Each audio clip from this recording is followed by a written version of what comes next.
Good afternoon. I am Dr. Nsenga Burton, founder and editor-in-chief of the Burton Wire.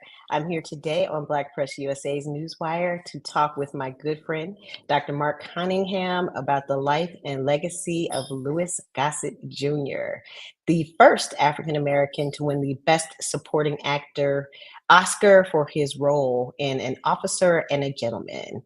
Welcome, Mark. Good to see you. Good to see you too. We haven't done this in a very long time, so we are excited. It's great to see you. Great to be talking about. The last time you saw me. Yes, you did. I said, look at you with the new looks. I love it, and the glasses. But you're a fly brother, so we knew that was gonna happen. But yes, we are here today to talk about one of our favorite people, Mr. Louis Gossett Jr.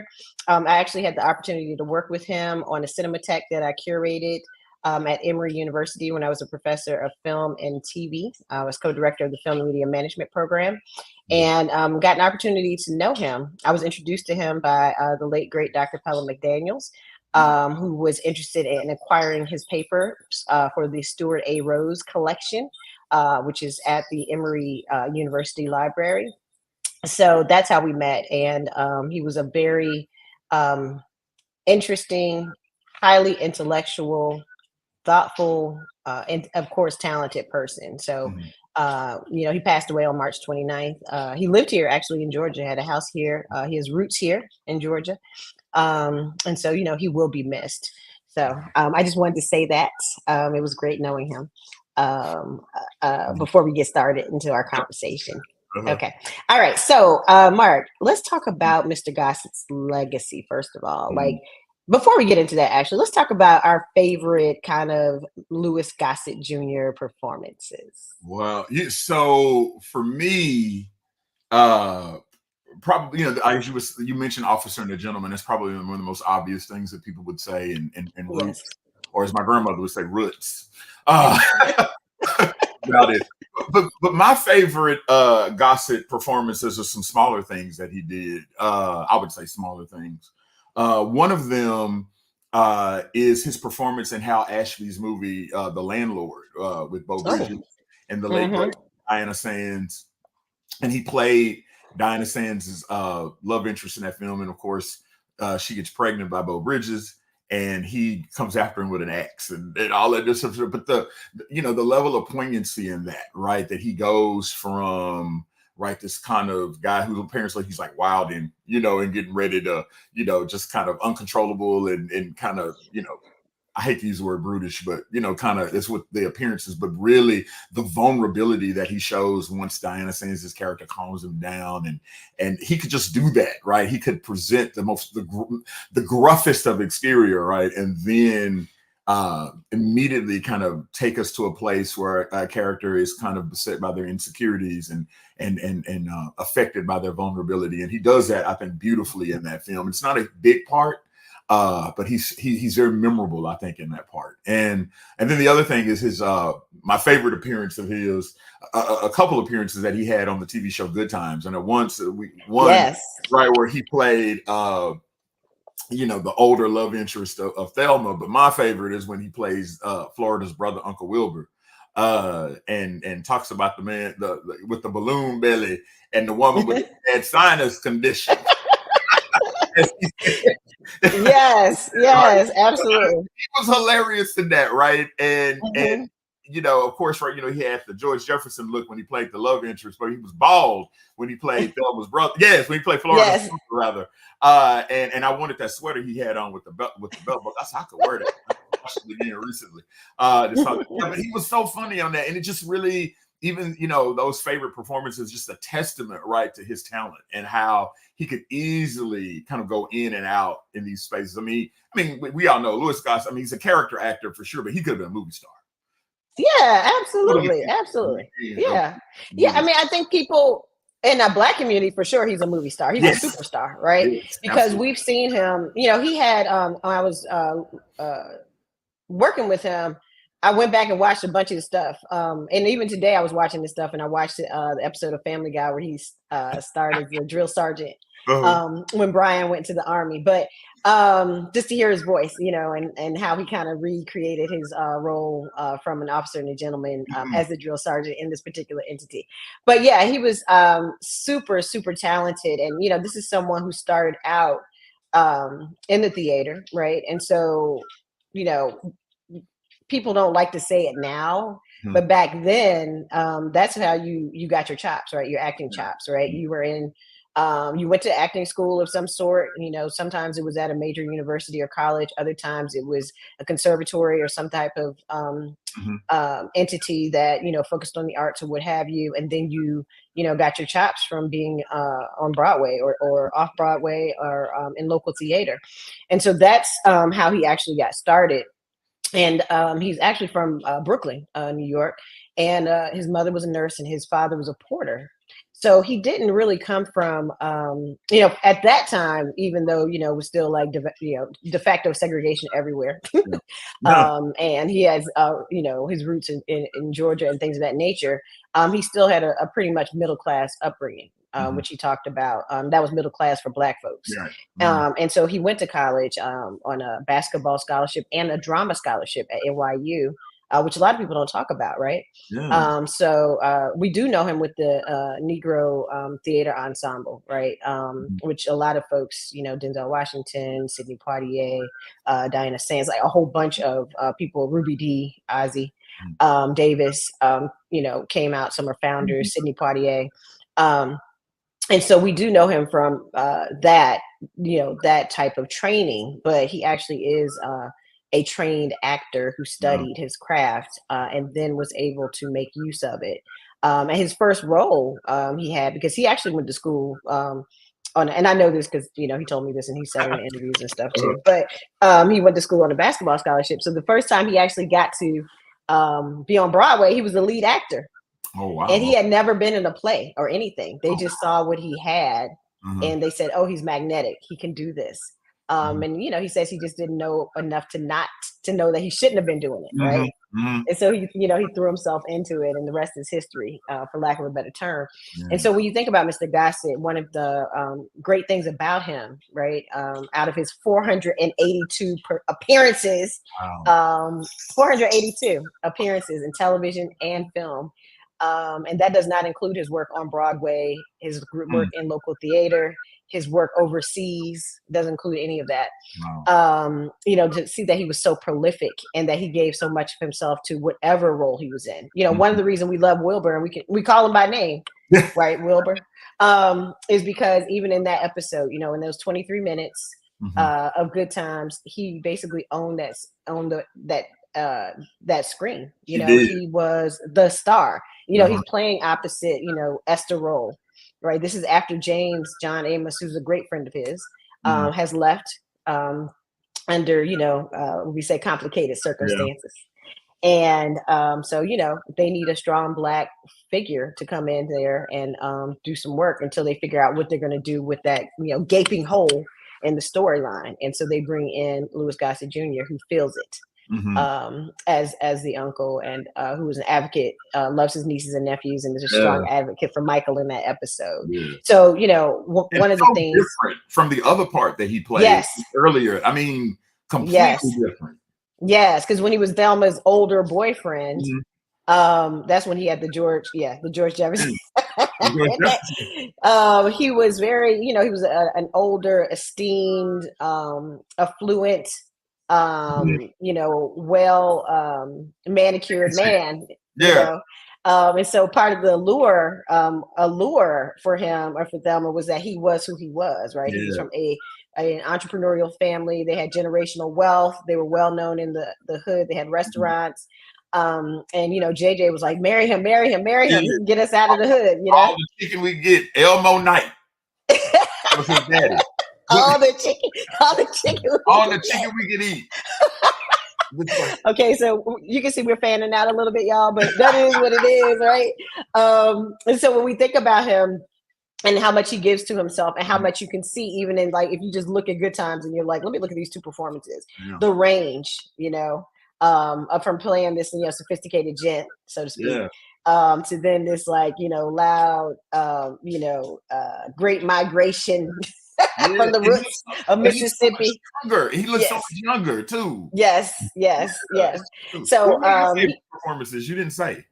Oh, well, I mean, obviously I loved Wilbur on Good Times, but I love him on Hap and Leonard, which is a show based on a novella. And it's set in the 1980s, and he played the character of Bacon. And I love him on the show because I think Hap and Leonard was very underrated. It had Michael K. Williams in it, the late great Michael K. Williams, who he also starred along with on Boardwalk Empire. But in Hap and Leonard, he plays they're in this small town and is rife with racism and all the things. And he plays the hero, and you see Coleman Domingo in this particular shot because he's also in the show. But he plays the hero who did not leave under duress, right? So he starts out as a veterinarian, and then people think he's just the cook or whatever, but he owns this restaurant. He doesn't leave when things get bad and when they're like on the brink of a race war. He's the one who stays, and he's the one who actually helps Hap and Leonard navigate this particular space and to survive, what they're up against. So I just love him in that particular show. I loved him in Watchmen. That's one of my favorites. Officer and Gentleman, obviously. One of his favorites though was Enemy Mine. Enemy Mine is interesting because Enemy Mine, I remember when we were curating the Cinematheque, I didn't have Enemy Mine on my list because it's an 80s film. It's a little bit I would say campy, from our perspective now. I mean, we love Dennis Quaid. The Night the Lights Went Out in Georgia is one of my all-time favorite performances. Oh, wow. Yeah, I love Dennis Quaid. Like Dennis Quaid is my dude. And then of course Louis Gossett Jr. So, but it was a little campy. It didn't do well at the box office. They had a lot of issues behind the scenes. Directors leaving, new people coming in.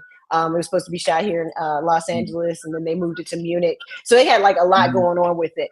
And so I don't think it was as great of a film that it could have been, but thematically it was very strong. And so he loved the film because he's like, I don't care that we spent $40 million on this film and it only made $12 million. Right? He's like, I don't care that it was panned by the critics or whatever. He's like, this is one of my favorite films because it's about humanity. It's about learning how to coexist with others. It's about understanding. And this was, part of his mantra, right? When you look at his interviews or if you talk to him, was that we have to work together in order to save humanity.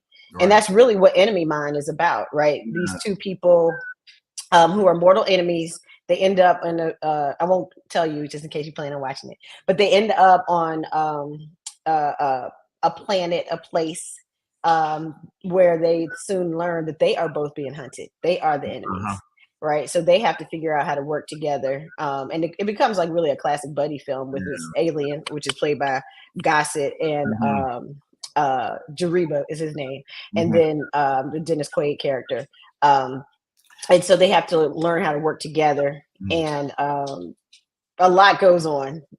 I think what's most memorable about that is his character gets pregnant. Yes, by himself. It by himself has. That's the thing. It's such a cult classic now. People really, really like that movie now. And, but yeah, I think that's the most memorable part. I remember seeing it when I was young and kind of going, but it was really cool to see him, like you say, even though it does kind of, as you absolutely mentioned, kind of ventures into this kind of buddy, film type situation. But it did give him a chance, right, to be in a lead spot like that in a major motion picture and really hold his own and create this kind of memorable character, right? To which there's arguably, for him anyway, no real or certainly not a lot of precedent for. Yes, yeah, absolutely. Character that way. Yeah, I mean the fact that they even cast him, right? At that time period, when it's very unlikely that a Black person would be cast in a science fiction film and would last as long as he did. Yes, I mean for real. Right, so that was back in the day, and it still happens a lot actually. But unless Jordan Peele is making the film,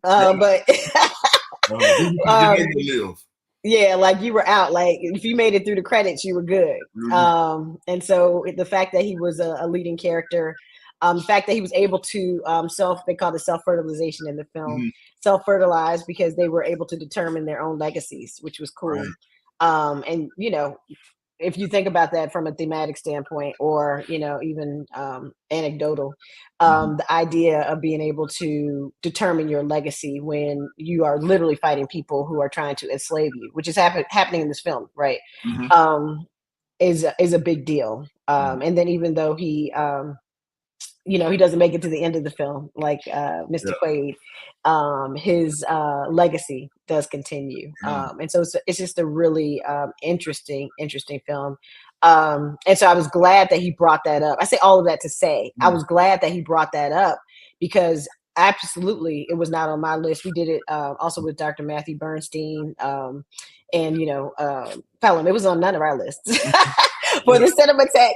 So had he not asked for that movie specifically, we wouldn't have, and I probably wouldn't have watched it again. And I did. And then talking to him and understanding his perspective about it and what he was trying to do with the film and why it's one of his favorites, it's become one of my favorites of his as well. And that's a powerful, when you think about it, like you say, from the vantage point, particularly of him being as a Black actor, and just kind of like, even in the 1980s, right? Things were not ideal. I mean, we weren't in the 80s, maybe 20 years removed from Jim Crow, and 20 plus, so years. Allegedly, yes, allegedly removed.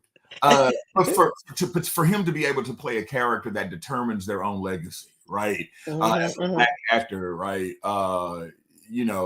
That to me, it's pretty profound, and I could see why, from that perspective, even the basis of humanity, right, that would be one of his favorite roles, because I think, right, that is something that I notice in all of the parts that Mr. Gossett played, right? That level of, even like, small shows he did, like the Alex Haley show, Palmerstown, USA, with Michael J. Fox, and other things that he did like that, right? Where he, the TV adaptation of Ernest Gaines, A Gathering of Old Men, which is wonderful. That TV, right?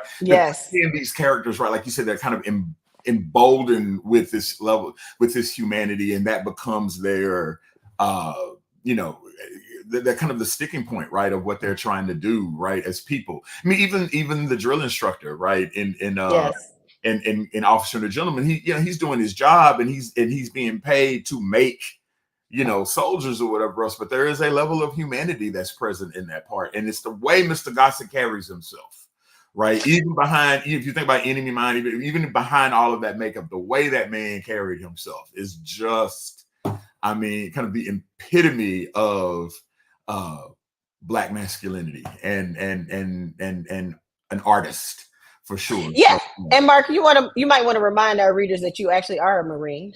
I am, yes. I am. I keep forgetting. Yes, you are. You are a veteran. In addition to all of your many other accolades. But talk to us about that character Foley, where he was able to train these young men, and they were from all walks of life, right? Yeah. In a way to make them more human and upstanding people, but through this very kind of terrorizing type of experience, right? Whether you want to call it hazing, I went back through old reviews, and some people were calling it abuse. Yeah. Even back then, right now, of course, we call it abuse, but back then they were calling it abuse. Can you talk to us a little bit about that character, what Mr. Gossett brought to that, what it means for Mr. Gossett to have brought that type of character arc, because that character has an arc to that character, like how he played that character and where he led him from where he began and where he could have stayed, but where he ended up. Can you talk a little bit about that too? I think that's so true. I mean, it could have absolutely been one note. I mean, and look, playing these, for him to play, this drill instructor type character, or not type character, to play this drill instructor character, particularly a Marine drill instructor, right? Their goal is to break you down and rebuild you into a soldier, because they're getting ready to send you off into a situation that could very well be life or death. And you have to be trained in a certain way. You have to be addressed a certain way. And at the time when you're in the midst of it, you don't get it. You think like, this is, dude, this, what, you say all kinds of things, right? And I'm looking at people on the outside, right, never having been in that position, using the word abuse and things of that nature, right? But if you're caught by the enemy, right, and you're tortured, you have to be able to withstand that, right? You have to be able to adapt to that environment. And that is what I think Foley is trying to teach mayonnaise, as he calls him. Mayo. He's trying to teach the Richard Gere character that, and and even the Lisa Eilbacher character, even though she's a woman, like he doesn't cut her any slack, because it's like, if you want to be in this space, right, then there are no special privileges, allowances. Like, these things have to, and have to happen. And he's not there to be their friend. And I think that comes through very much so in the film. It's not personal, right? That is the job, and I think that's the distinction that Mr. Gossett makes, right? That is the job. If this is what you say you want to do. And also too, I think particularly with Mayo, right, he saw something in him, right? And he knew that he, that moment, I remember he was putting out the, almost drowning him with the hose. And he tells him he doesn't have, and then the moment too, with the sit-ups and all that, I don't have anywhere else to go, he tells him. And I think he understood that, and he knew that, well, if you don't have anywhere else to go, then you got to make something out of this.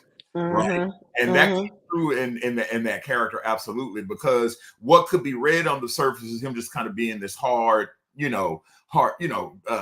of drill and straight to character, which is what he's supposed to be. That humanity again comes through there, because I believe the Foley character knew there was something to that. This is a man who, I'm inferring from the film, who's made a lot of soldiers, who's seen a lot of people come through there, and seen a lot of people that's not being able to make it.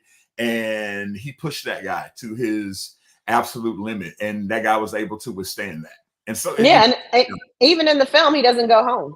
No, Foley doesn't go home. He lives on the base, right? He lives on the base. And so I think that's interesting too, in terms of not having anywhere to go, because Foley, in fact, never leaves. Like, that's his goal in life, is to make more soldiers. Do you see them go off even when they, graduate to the next level? Right. Some people are leaving, some people are staying, or whatever. He goes right back to that same a unit where he was staying and came out of in the very beginning, like from the beginning of the movie to the end. Is the first full circle moment. So I think part of the connection between the two is also that, Foley sees some of himself in him. And I think that's the point that Mr. Gossett has been trying to make, not only through his performances, but also, his organization, Racism, and his activism around, people coming together, is that you have to be able to see yourself in other people in order to have full humanity. And when you can't see other people's humanity, then you're not human yourself. Like, you're not reaching your full humanity or potential either as a human being. And I think also, I was gonna say, in those spaces too, when you're in a situation like the military, I know from my own personal experience, and I'm even looking at the kind of, the makeup of the soldiers in the film, and then here you have in 1983, right? I went to boot camp in 1988. I was 17 years old. And I one of the things I was surprised by is I had, my lead drill instructor was a white man, but the two junior drill instructors were black men, brothers. Staff Sergeant Johnson and Staff Sergeant Williams. Never forget. And Staff Sergeant Carrington, the guy, his name was Mark Carrington, and he used to tell me, Cunningham, you change your name. Anyway, but I saw a lot of Foley, or rather, I saw a lot of Staff Sergeant Johnson and Staff Sergeant Williams in Foley, right? And race never, even though race, we're not saying that race just doesn't exist. Yeah, because they used to say dark green Marines and light green Marines. That's how they used to differentiate between us. You described somebody, he was a light green Marine. He was, race was still there, but when you're training people to be soldiers, to be in life and death situations, that's not anything that gets dwelled on. Right. And I think maybe a lesser film in that case, I think what Douglas Day Stewart wrote it, and Taylor Hackford is the director. Taylor Hackford. So to that extent, right, that a lesser film could have used that to say, I'll put race in there to make it, like, that's not what it's about. When you're in the military, it is about the fact that, I was in the military with guys who came from the smallest towns in Louisiana, probably never dealt with any black people. but that's the person you're in the foxhole with. And so, I think, to Mr. Gossett's, kind of activist work outside of what he did as an actor, and certainly what he infused in his characters as an actor.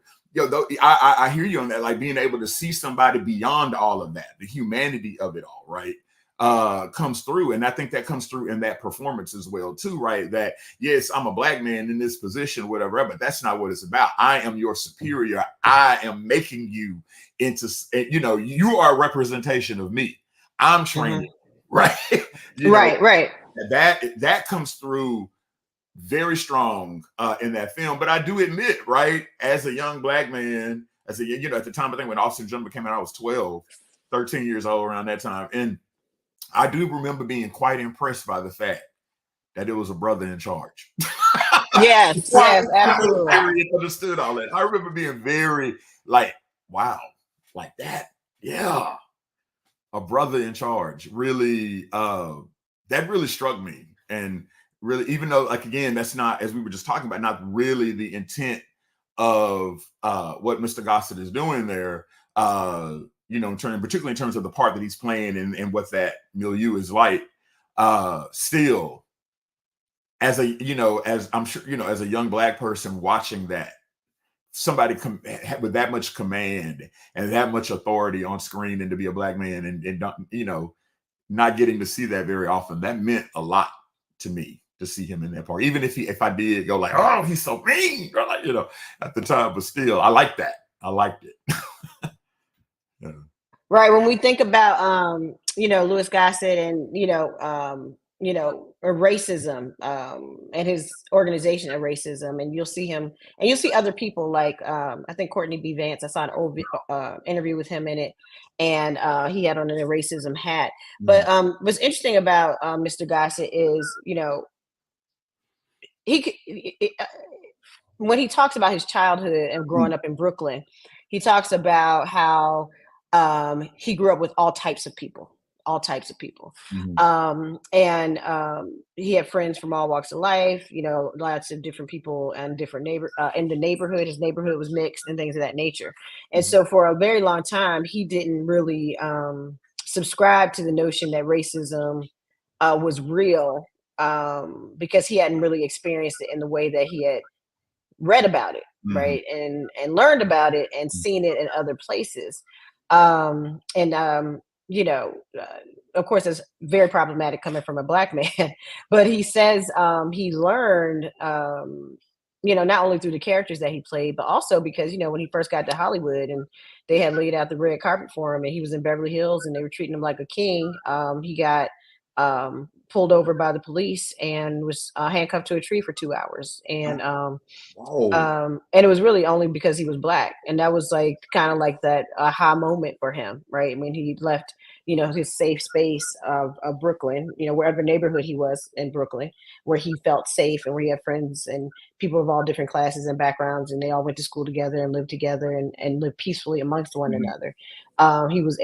He understood at that moment what everybody else had been talking about and had been experiencing.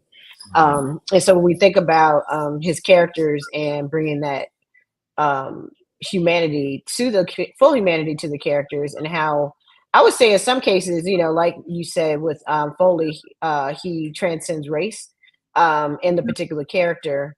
I think it's interesting that later on in his career, whether we talk about Watchmen, whether we talk about Hap and Leonard, whether we talk about The Color Purple, which I was so happy to see him in that, the remake. Yeah. Whether we talk about any of those things, that you see it so starkly represented in those later types of films that he's a part of, Yeah, I mean, I think, it's so funny he kind of mentions that, having that aha moment in California, because, it's one of the things I impart to my students, right? That it's not the kind of thing he doesn't walk around with, even though his facial recognition, much later where it would, but he doesn't walk around with a sign on saying I'm Louis Gossett Jr. Like that doesn't, and there are people who probably looked at him, those officers looked at him and didn't care that he was Louis Gossett Jr. You know, like that, that becomes a thing. Like you never kind of, you know, you don't get past that. You know, it's very difficult to get past that. And I had a similar kind of, I wasn't handcuffed to a tree. But when I remember like after film school going to Hollywood and trying to make it and having a similar experience with the police right after the Rodney King riots had happened. And it was, you know, in addition to being, you know, frightening, honestly, it was disheartening too, right? And but then you realize like this is the way that it is, no matter what you accomplish and what you achieve, right? That people are not unable to do what Mr. Gossett was such a proponent of, which is looking beyond those things, color and things of that race, and seeing the humanity in somebody. Yeah, I mean, the mission of racism is to contribute to the creation of a society where racism does not exist, right? And so part of that, and you know, I think they talk about it a lot in conflict studies, I think cultural studies and things of that nature, is the only way to actually get to that point is that you have to do the conflict, right? You have to go through deal with the reality that racism does exist, is systemic, is structural, or what have you. So this idea of just having this kind of colorblind society where we just don't see race, building these kind of colorblind casts, which our friend Kristen talks about beautifully in her books. But having these colorblind casts works at a certain level, right? It works at a symbolic level for sure.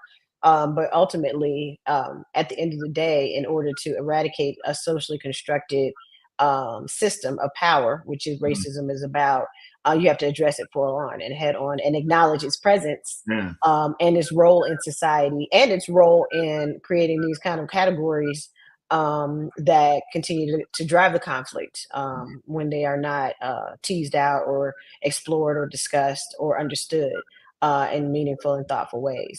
So I think that part of his legacy is definitely, you know, in the way that he played the roles that he played. Even I'm having a brain fart. Roots, his character in Roots, Fiddler.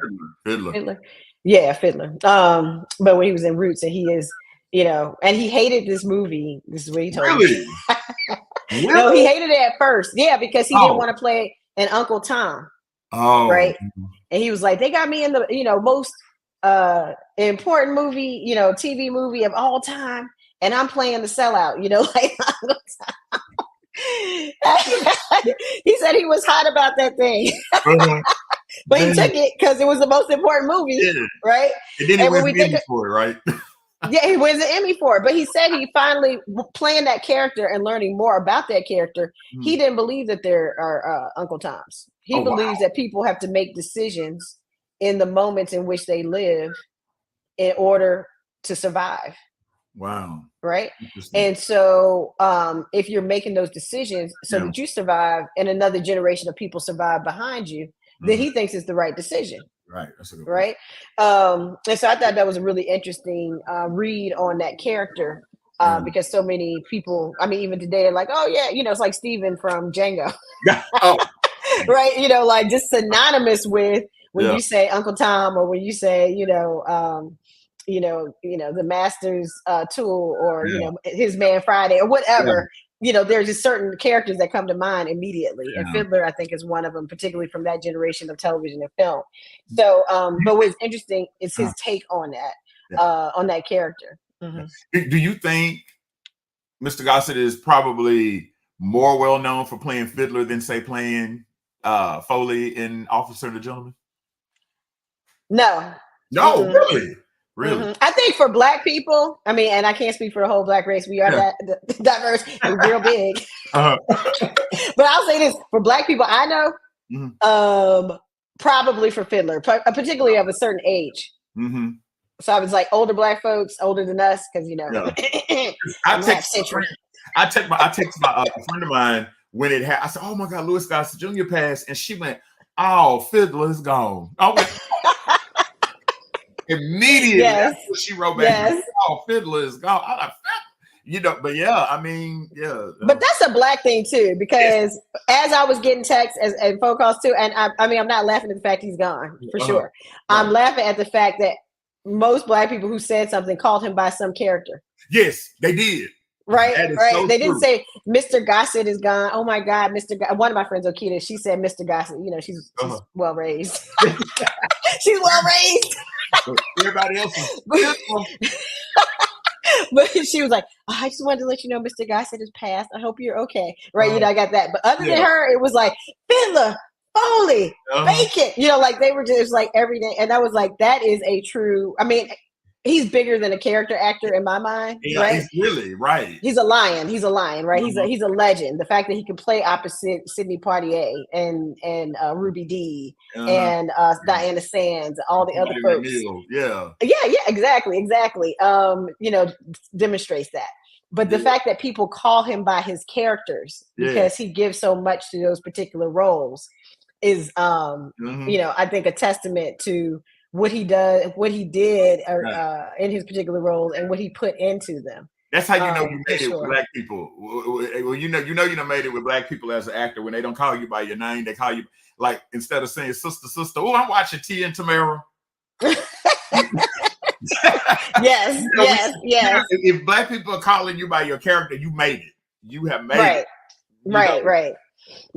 Because I think because I had not forgotten that he was in Watchmen. That was the cover for our cinema tech. But I didn't know if other people, because Watchmen was so good. But I didn't know if other people thought about him relative to Watchmen. You know, because when we did it, Watchmen was hot, right? It was out. It was.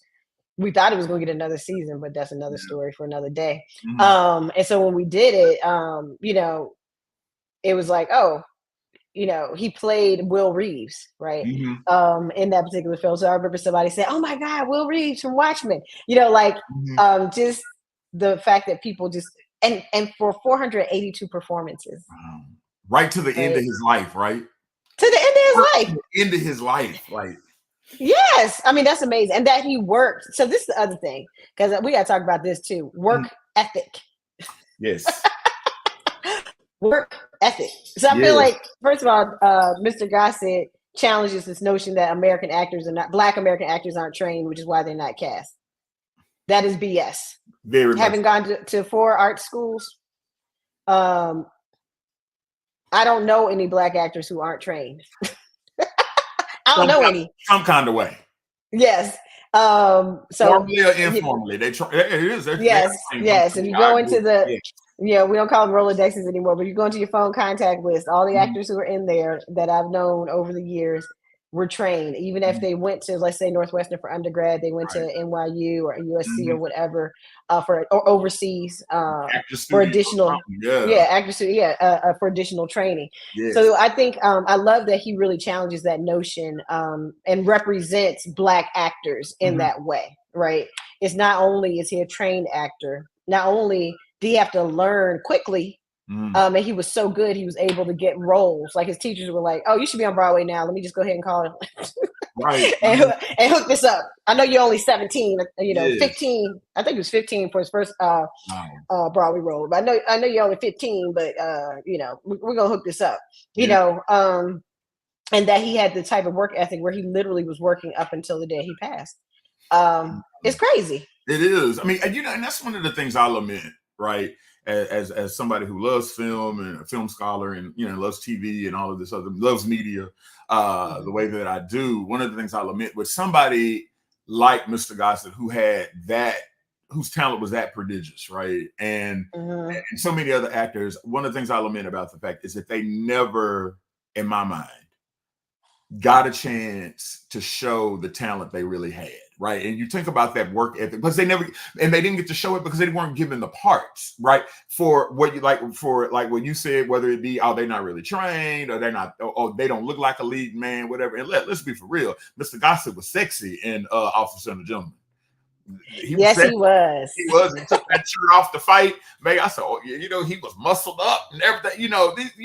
Everybody not surprised. Ernie Hudson looks good. These brothers been looking good. Like, this is not, unusual. And could have absolutely, right, played those parts and done those things. And I just I think some of that work ethic, and some of the reason, like I think about Cicely Tyson, right? And the rest of that, like, working up until their last days is because of, I think I always felt like that they always thought like, I got something else to do. There's something else I can show. There's something else I can prove, because throughout it is illustrious as their careers were, right? Never having those moments, right? Consistently having those moments where they got to play those kind of person. I think maybe I'm just, that's why Enemy Mine in some ways is so important to Mr. Gossett, right? Because that was a chance, right? Like you say, even though he didn't make it to the end, that he had the opportunity to go toe to toe, right? And be the kind of focal point of that film. And that's the thing that kind of saddens me when I see our champions like Mr. Gossett, transition, is artistically, I don't feel like we ever really got to see everything they were capable of because of, the obstacles that were put in their way. Oh yeah, absolutely. And for him to do what he did in spite of those obstacles is crazy. Like it's amazing that, he has been on so many television shows, so many, and that he wasn't above it. Because that's the other thing I think, generationally, people don't understand. Like, there was the theater. Let's explain this. It was the theater, and then film was like that little medium that came along that was for the masses, because the theater was not for the masses, right? And so the theater was where you really were talented, and if you had the ability to work in the theater, you did not work in television, right? So, and you see that across, especially in the 80s. That's when you see a lot of people who were theater folk, right? They Broadway their whole lives, and then they transition into television because they want to work, right? Because they aged out of the theater, right? Because that's grueling, that's rigorous in a very specific way. Not that TV isn't, TV is too, but it's just different. And so they transition. So you see them on these like nighttime soap operas and things of that nature. But Mr. Gossett, he just did what he liked. Like, he, almost like I would say Denzel and Viola Davis now, right? Where they're just like, oh, of course I'm going to do this Broadway play. Of course I'm going to do Fences. Yeah. Of course I'm going to do that. Right. And then I'm going to go and shoot The Equalizer. Exactly. Right. And then I'm going to go shoot this TV show, this ABC TV show, or I'm going to do this streaming television show on the streamer on Netflix. Mr. Gossett was already doing that. Like, he didn't have that type of ego. Where he was like, well, I'm a theater person, and I think A Raisin in the Sun is probably one of the most amazing stories ever written that then made its way, onto film, and then eventually was shown all over television, and then it's been remade multiple times. But I think in terms of showing that you can go from really from a book to a play to a television, and that it doesn't to film, right? It doesn't take anything away from the work. If the work is great, and the artists, whether we talk about the actors are great, it doesn't matter if they're doing it on theater, or if they're doing it in film, or if they're doing it in television. It's just that the work is great. Yeah, and I think, I even think about people like, you mentioned, but like Ellen Holly and Al Freeman Jr., right? Like people who were doing, daytime television even, right? Like doing daytime soaps and stuff like that, because like you said, again, they wanted to work, right? And that work ethic says, right, okay, if I want to work, then I can't turn this down, right? And you and I both know, right? They played parts that we could argue were beneath their talent. Right, we could argue that. Absolutely. But they infused it with something that made the character. They were able to infuse those characters with something that made them leap off of the page, or like you said, again, to go back to Mr. Gossett's, thoughts about humanity, infusing those characters. That's a testament to their talent, right? And a testament to that work ethic that you mentioned. Yeah, absolutely. And when I'm thinking about Mr. Gossett, the question I have for you is, who do you think, who's his legacy in the entertainment world? Like, who do you think is next up based on what he has done in his career? I would say, and this is me being a little bit biased because this is my favorite actor, but the kind of chameleonic way that I think Mr. Gossett was able to kind of move in and out of spaces. My man Jeffrey Wright. Oh yeah, Absolutely a part of that legacy. Mr. Coleman Domingo has that, because Mr. Domingo, right, very much so stature like Mr. Gossett, has that same status, I think, right? You know, all of that. I mean, I think those brothers really, because you know, we know Mr. Washington is Mr. Portrayal. You know, that has already been determined. But Mr. Gossett, I would say Coleman Domingo and a Jeffrey Wright. Those would be his legacies. Yeah, and I would have said up until a few months ago, Jonathan Majors. Oh, absolutely, yes. His ability to just become whatever character he is playing, and to move in so many different ways, and to, like, you know, do a Marvel movie, and to do an HBO series, and to you know, do a film with Glenn Plummer that looked a lot better and was a lot better than the reboot, although I liked it too, of Tom Cruise's Top Gun. But yeah, brother, like Yahya Abdul Mateen. Yes. Oh my God. Yes, absolutely. Absolutely. But like, yeah, these brothers who are out here and they are killing it wherever they go. Like whatever role they're in, you know, it doesn't matter if it's a TV movie, it doesn't matter if it's a motion picture film, it doesn't matter if it's a TV series, web series, they are out here killing it. And so I think you're right on with that. You know, and I think also too, and I don't mean to, I hope this doesn't come across bad, because this is certainly not my intent.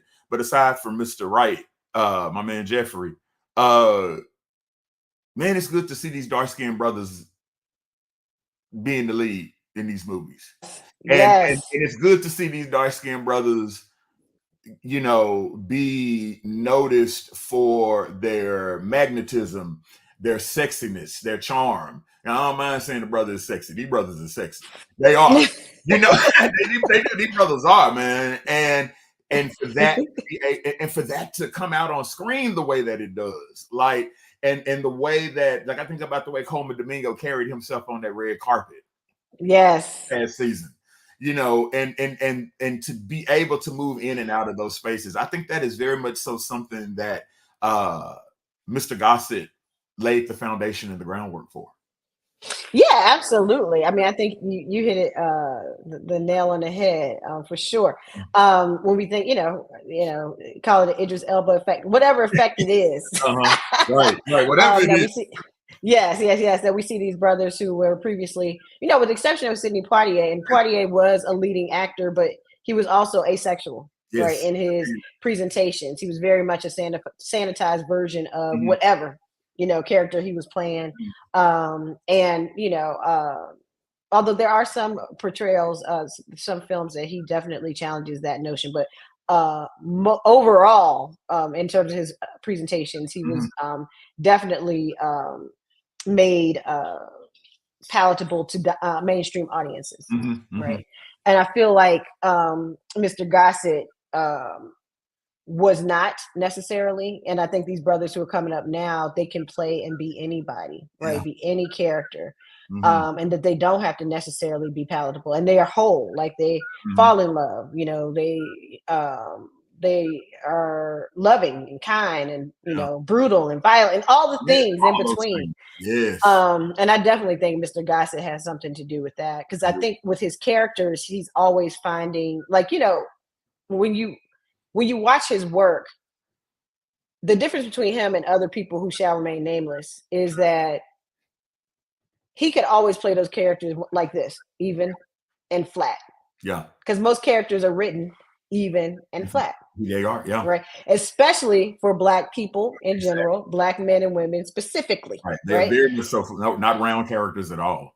Right. So so it's easy to play, to just, you know, I don't know, dial it in or just go ahead and just play the character as written. And we know that there's some nuance to that. You know, if you have a director who lets you go off script or not, or a director might want you to do certain things or what have you, the writer might say, no, but this character is this way. And you know, Mr. Gossett and Dennis Quaid actually fought over the type of over how their characters were portrayed and the stories, which is interesting too. But the point is, when we think about that, I think you have to give it up to Mr. Gossett, right, in terms of owning all of who he was Right. in those characters and taking them from that kind of flat character that we're used to seeing, that doesn't have nuance, it doesn't have context, it doesn't have any of that, and kind of bringing that in, very much bringing that in through the performance. Right. Even if they're, the character arc isn't as blatant, even if we're not supposed to have it, he does that. Right. I think that's a really, really good point, because, and I hope, right. And that's why I'm so glad, you asked me to have this conversation with you, because, I wonder sometimes about, how people will remember Mr. Gossett and people like, because I know everybody talks about Sidney Poitier, and he gets mentioned in our classes, and particularly, as kind of his contribution before the kind of, the onslaught, if you will, of Black nationalism in films came in the Blaxploitation era. But he kind of gets mentioned as that kind of bridge, right, to these better parts for Black people. But then there are these actors like Mr. Gossett, right, who have, contributed just as much and don't always get their flowers, as is being said right now. And that's why I loved so much on the set of The Color Purple, where there was that video of Coleman Domingo taking Mr. Gossett by the hand and Fantasia singing that song to him. And I could see on his face what that meant to him. And he deserved that. He honestly deserved that. Yeah, absolutely. I mean, there are people we think about, Lawrence Fishburne comes to mind, Yes. and lots of different folks who've just done amazing work consistently over the years. Yeah. Yes. And I think that he really is the barometer for that. Like, he is the person who, to me at least, best models, not only that training, getting your training in, that work ethic, being a part of the community, not just being a star or a celebrity, but like putting something into the community, creating other actors, opportunities for people to learn from the community, to learn the craft, to have access to all of the things that a lot of folks didn't have access to, which is something that Mr. Gossett was doing as well. And then just giving of himself, even the Cinematheque, like just the willingness to, because it was like COVID, post-COVID, it was, I remember the first day the weather was horrible and it was pouring down rain. And all I could think of, I said, how old is Mr. Gossett? I don't think he should be out in this rain. Like, I really don't, like in my head, like I'm feeling guilty. Like, oh my God, I got this icon out in the rain. Like, how is this going to work? But I mean, he did it. Like, they did it. He kept moving. And so I think that is just a kind of a testament to who he was. Like, and then he actually got sick, from being out in the rain. But he still like called in, and I remember I was like, he's probably not going to call in. I would be mad if I did this thing and I'm sick or whatever. I said, so I don't know. So I remember up until the moment, because he was going to be at not all of them, but many of the screenings, up until the moment we started, and then it was like that light came on, and I was like, oh my God, like it's Mr. Gossett. Like he does not fail. Like he does not stop. But he was like in his little bed, and he was propped up.